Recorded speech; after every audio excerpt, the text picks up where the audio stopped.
Welcome to Rambam In-Depth. Today we're going to be discussing the Rambam Hilchos Matnas Aniyim, Perik Beis, Halacha Yutes. One of the obligations for a Jew is to leave Peah, a corner, a section of the field, for the poor. And that is intended strictly for the poor. So the Rambam rules as follows. Mi shaliketes Peah. A person was collecting Peah, v'amar, and he declares, Harei ze leish ploni ha'ani. This Peah that I just collected is intended for so-and-so who is a poor man. So in other words, you are collecting the Peah, but not for yourself, but for someone else. Im ani hu ze shalikat.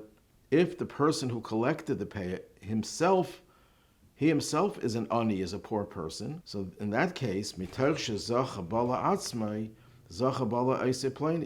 he has the power to acquire the Peah for himself. After all, he's an ani, he's a poor man, he's entitled to it. So he could also collect it for someone else. This is a principle mentioned in the Gemara. If you can take something for yourself, you're entitled to it, you can also do it for someone else. However, the Rambam says, if the person who collected the Peah is himself an ashir, a rich person, who's not qualified to take Peah, he cannot acquire it for the other person. He has to give it to the poor person. Whoever comes along first is entitled to the Peah. This halacha is based on the Gemara in Bava Metzia, Daf Tes, where there's actually a dispute between Tanoim. Rabbi Eliezer holds that even if he's a rich person, he could also take it for someone who's poor, because he could also make himself poor by declaring all his properties hefker, free for all, in which case, in 1 second, he can lose ownership of everything, and he's a pauper. And since he is now capable of becoming poor, he could also take it for someone else. And the Chachamim, the sages, say no. You can only use that principle of migo. Because he can take it for himself, he can take it for others. You can only use that once. But the Rabbi Eliezer is using it twice. First of all, he's a rich man, so because he has the power to make himself poor, and because he can take it for himself, so you're using that principle twice, and you can't use that twice. And the Rambam rules in accordance with the Chachamim. The question is asked, that Tzemach Tzedek, in his responsa, asked a question, a practical question. Here you have a person who is collecting charity from the people in his community.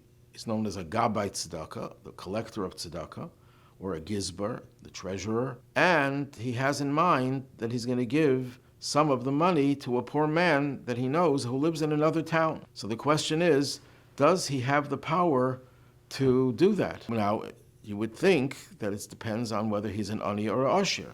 So Tzemach Tzedek says, yes, it's true. If he's an ani, he can definitely do it. Why? Because he is able to take it for himself, because he is also an ani, so he can take it for another ani. But if he's not an ani, he shouldn't be allowed to do it. And that's based on this halacha over here. So the Tzemach Tzedek says, no, you can't use this halacha of the Rambam to answer the question. First of all, the person who contributes to the Rabbi Tzedakah, he's giving it to him on behalf of aniyim, not just one specific ani. He's giving it to aniyim in general. So what's the difference between one poor person and another? The Rabbi Tzedakah can give it to whichever ani he chooses, because after all, that's the Rabbi's job to decide who is in need of help, and he is the one who decides which ani to give it to. That's one difference. And another difference is, and this the Tzemach Tzedek delves into in great detail, that there's a difference between a shliach and a Rabbi Tzedakah. What does that mean? What is the problem? Why can't, if I'm a rich person, why can't I take Peah for someone else? I become his shliach. I become his agent. There's a principle in Gemara that you can do something on behalf of another person if it's to his benefit. Zachin la'adam shalei b'fanav. Because you become like a shliach. I'm his agent. Even without his knowledge, I become his agent and I can do something on his behalf.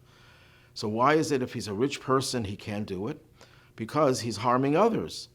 by virtue of his selecting one poor person to whom to give it, he's chav la'acherim, he's undermining the interest of all the other poor, because once he gives it to one, that would take it away from others. That's true if it's a shliach. But a gabbai tzedakah is in a different category, and the Tzedakah discusses this in detail. Just like we find that a yad poel, a worker, is stronger than a shliach.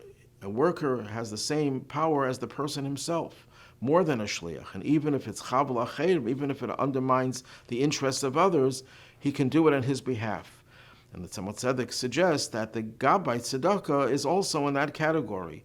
And therefore, when he has in mind to give it to that ani, he's not limited to the principle of you have to be an ani yourself to take it for some other person, because he is stronger than just an outsider who comes in to become the shliach for the person for whom he's collecting.